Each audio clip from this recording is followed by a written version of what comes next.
Bismillahirrahmanirrahim. Assalamu alaikum. My name is Kokab Manzoor. I'm trainer, motivational speaker, and career counselor. I used to make videos for you on different topics and subjects. Besides, I also teach in university. मैं university में पढ़ाता हूँ, तो उसकी भी जो वहाँ पे जो पढ़ाता हूँ मुख्तलिफ सब्जेक्ट्स मैनेजमेंट साइंसेस के, तो उनकी भी वीडियो बनाता हूँ ताकि आप लोगों को आसानी हो जाए। मेरा फेसबुक पेज आपको नज़र आ रहा है, इसका लिंक इस पे जाएंगे तो आपको मेरी सारी ट्रेनिंग से related, motivational talks and career counselling से रिलेटेड जितनी भी एक्टिविटीज़ हैं वो आपको नज़र आ जाएंगी। अगर आप मुझसे कांटेक्ट करना चाहते हैं, मिलना चाहते हैं, तो आप मुझे यूट्यूब, फेसबुक के ज़रिए कांटेक्ट कर सकते हैं। हमारा मार्केटिंग के लेक्चर्स का सिलसिला जारी है जी। आज का जो हमारा टॉपिक है that's about new product development. आज हो सकता है ये चूँकि इसमें काफ़ी स्टेजेस हैं, तो ये हम दो वीडियोस पे मुश्तमिल ये कॉन्सेप्ट हम एक्सप्लेन करेंगे। First one is new product development 1, right. तो इसमें हम कुछ स्टेजेस क्लियर करेंगे और फिर बाकी सेकंड वीडियोस में होंगे।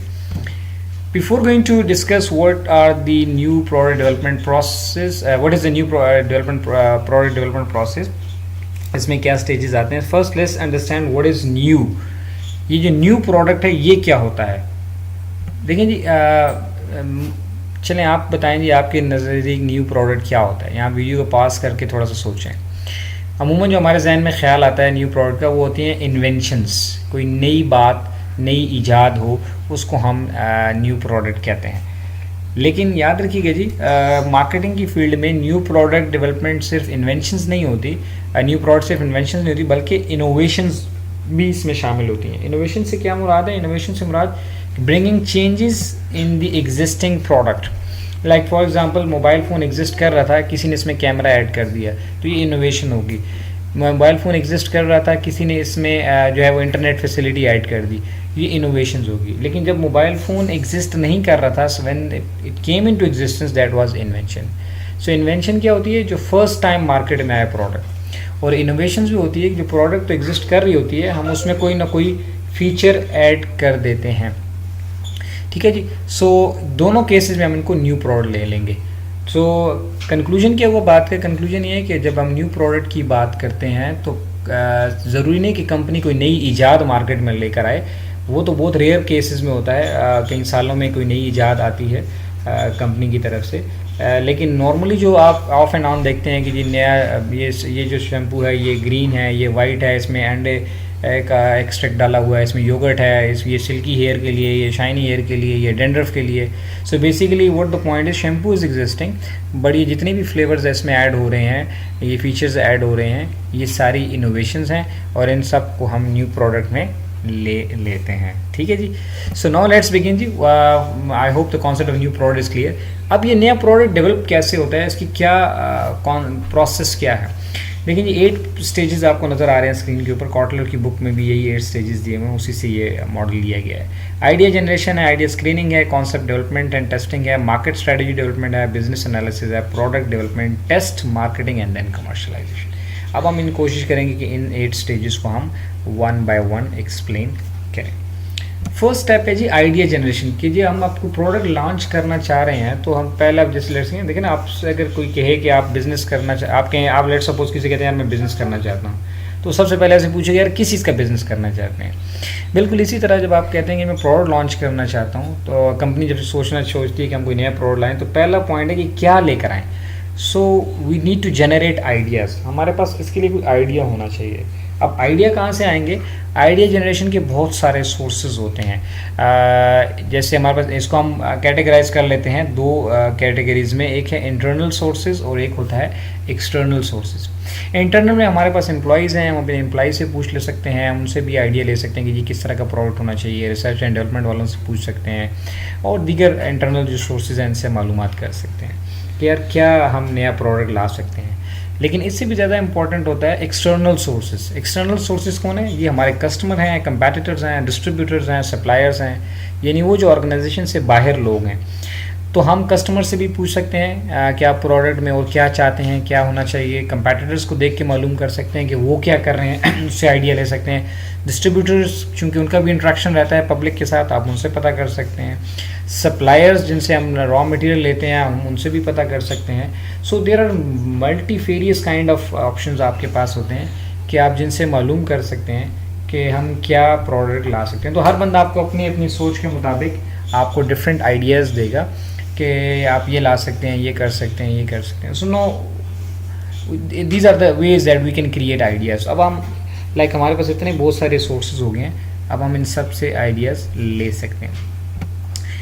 अब जो सेकंड पॉइंट है, अब know what the point is, now we have created a pool of ideas. अब हमारे पास लगभग 100, 200, 400, 500 आइडियाज़ आ गए हैं, 40-50 आ गए हैं जो हमने मुख्तलिफ सोर्सेज से ले लिए हैं। अब हमने क्या करना है, ऑब्वियसली वो सारे आइडियाज़ तो एक्सीलेंट आइडियाज़ नहीं होंगे, कुछ बेकार होंगे, कुछ इंतहाई नामाकूल होंगे, कुछ है जो है वो प्रैक्टिकल नहीं होंगे, फिजिबल नहीं होंगे, और कुछ ऐसे होंगे जो कि हम उसको इम्प्लीमेंट नहीं कर सकते।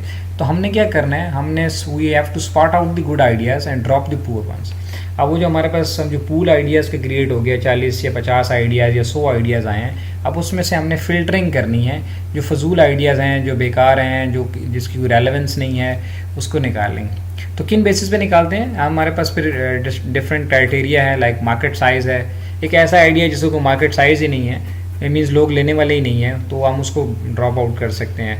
अब प्रोडक्ट प्राइस बहुत हाई है तो वो भी हम ड्रॉप आउट कर सकते हैं। कॉस्ट उसकी बहुत ज़्यादा आ रही है, जो हम या टाइम उस पर बहुत लग रहा है, मैन्युफैक्चरिंग कॉस्ट उसकी बहुत आ रही है, या रेट ऑफ रिटर्न उसका नहीं है। मीन्स इन सारी बेसिस के ऊपर आप आइडियाज़ को सेलेक्ट या रिजेक्ट कर सकते हैं कि जी आप हमें एक आइडिया है, तो बेशक लेट सपोज आप यूनिवर्सिटी में कहते हैं जी हम एक यूनिवर्सिटी है पाकिस्तान के अंदर और पेशावर में है, लेट सपोज हम कहते हैं यार आप डिपार्टमेंट ऑफ ओशियोलॉजी इसमें ऐड कर दें। तो भाई ओशियोलॉजी को कितने लोग लेंगे, या डिपार्टमेंट ऑफ सिस्मोलॉजी शायद बहुत सारे लोगों को इसका मतलब भी पता नहीं होगा। तो सिस्मोलॉजी यानी अर्थक्वेक की जो साइंस है, जो सिस्मिक वेव्स होती हैं ज़मीन के नीचे, तो उनके नॉलेज के ऊपर हम ये जो है ये डिपार्टमेंट ओपन कर लेते हैं। तो ऑब्वियसली यहाँ पे शायद लोग इसको पसंद नहीं करेंगे। तो इस तरह के जो आइडियाज़ आएंगे प्रोडक्ट्स के, तो हम उनको ड्रॉप आउट कर सकते हैं।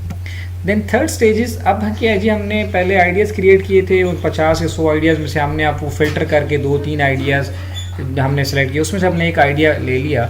अब उस आइडिया को हमने कॉन्सेप्ट बनाना है, प्रोडक्ट की एक कॉन्सेप्ट देना है। यानी देखें कॉन्सेप्ट क्या होता है, पहले इसको समझें। जब हम कोई बात करते हैं तो उसके मुतालिक हमारे जहन में एक इमेज आ जाता है, तो उसके पहले एक कॉन्सेप्ट बने तो इमेज आता है, ठीक है ना। तो आइडिया था कि ये प्रोडक्ट होनी चाहिए। अब कॉन्सेप्ट क्या है, concept is a detail version of the new product idea stated in meaningful. Idea था एक रॉ फॉर्म थी, उसको हमने एक पूरी एक स्टेटमेंट बना के, एक वर्जन बना के पेश कर दिया कि लेट सपोज एक इलेक्ट्रिक कार, हम कहते हैं इलेक्ट्रिक कार बनानी है, तो अब इलेक्ट्रिक कार जो है वो इतने माइल्स पे चलेगी, इतनी बैटरी होगी, उसका ये सिस्टम है। तो उसको हम एक आइडिया दे सकते हैं जी, environment friendly electric car with this mileage and let suppose जो है फॉर कपल और फॉर द सिंगल्स और for the low income family whatsoever, right. तो इस तरह से हम एक कॉन्सेप्ट देते हैं। अब एक बंदे जो ऐड देखेगा बाद में, तो उसके जहन में आएगा कि यार एक एनवायरनमेंट फ्रेंडली कार है जिसमें पोल्यूशन नहीं है, या एक सस्ती कार है, या यूँ कह लें कि फ्यूल से आपको आज़ाद कर देने वाली कार है, आपको सिर्फ घर से बैटरी चार्ज करें और नई डेस्टिनेशन पे जाएं। तो इस तरह का एक कॉन्सेप्ट हमने उसको बनाना है। आइडिया को भी क्या करना है, कॉन्सेप्ट देना है। यानी क्या मतलब हुआ कि जब आप किसी आइडिया को एक रिफाइंड फॉर्म में ले आते हैं, एक डिटेल्ड वर्जन में एक्सप्लेन करते हैं, तो कॉन्सेप्ट हो जाता है। अब कॉन्सेप्ट हमने जब बना लिया, तो अब इस कॉन्सेप्ट को मार्केट में टेस्ट करते हैं, लोगों से इस कॉन्सेप्ट के बारे में जानते हैं। इसका एक पूरा क्वेश्चन है, आप कॉटलर की बुक में जाइएगा, उसमें पूरा वो लिखा हुआ है, आप डिटेल में फिर देख लें उसको।